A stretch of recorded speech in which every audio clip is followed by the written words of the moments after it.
जी, भाजपा का चाल चरित्र चेहरा बिल्कुल इस बात से स्पष्ट हो जाता है कि वो सीधे सीधे आरोप लगाते हैं कि राहुल गांधी पाकिस्तान की भाषा बोलते हैं। बड़ा ताज्जुब होता है, जैसे ही प्रियंका जी ने वहां शहीद हुए देशवासियों के नाम गिनना शुरू किया, सबसे पहला नाम जैसे ही लिया, बीजेपी के लोगों ने हुटिंग चालू की, हिंदू, तब प्रियंका जी को बोलना पड़ा भारतीय। और जितने भी नाम के साथ भारतीय लगाया, उन्होंने सीधा बोला हिंदू, वहां मुस्लिम भी थे, और मुस्लिमों के नाम के आगे मुस्लिम। ये बांटने का काम भाजपा कर रही है, कांग्रेस कर रही है।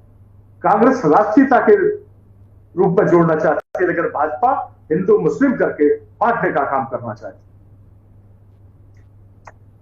अभी ये सरकार में है, कोई कहावत है ना कि पुराने पेड़ों का मजाक उड़ा रहे हैं नए पौधे, अभी इन्होंने आंधियों के झटके नहीं देखे, केवल छोटे से ऑपरेशन सिंदूर करते। ये अपने आप को जीत का सेहरा बांधे हुए हैं।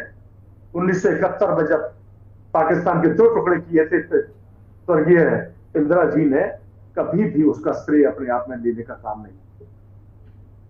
इनको सोचना चाहिए कि ये जिस प्रकार की भाषा का बोल रहे हैं, प्रधानमंत्री कभी एक शब्द भी नहीं बोल पाए कि अमेरिका का कोई दखल नहीं, एक शब्द ये नहीं बोल पाए कि कौन सा देश हमारे साथ था इस लड़ाई में। पाकिस्तान के साथ जो देश थे उनके नाम तो लिए, लेकिन हिंदुस्तान के साथ कितने देश खड़े हुए तो उनके नाम नहीं लिए। 138 देश साथ थे, कौन सा देश साथ था, किस देश ने घोषणा की। बड़ा ताज्जुब होता है विश्वगुरु कहलाने वाले अपने आप को। ये बिल्कुल हाशिए पर आ चुके हैं और इनके पास कुछ बचा नहीं है। सदन के अंदर 36 घंटे की बहस के अंदर भी कुछ भी हल नहीं निकला।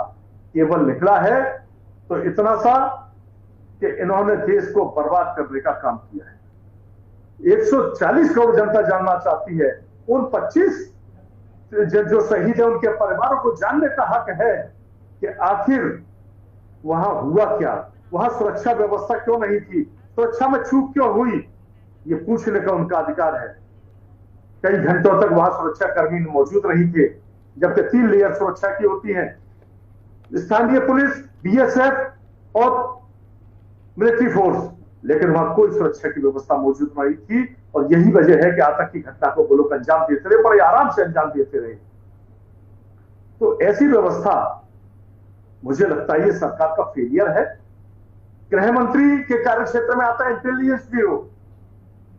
इंटेलिजेंस ब्यूरो की जो रिपोर्ट होनी चाहिए पल पल की रिपोर्ट होती है, लेकिन इंटेलिजेंस ब्यूरो फेल था और गृह मंत्री का फेलियर है। क्या गृह मंत्री ने जिम्मेदारी को, नैतिक जिम्मेदारी लेते हुए इस्तीफा दिया? ठीक है, उनको इस्तीफा देना चाहिए था। ठीक है अनिल जी, मैं वापस लौटूंगी आपके पास में।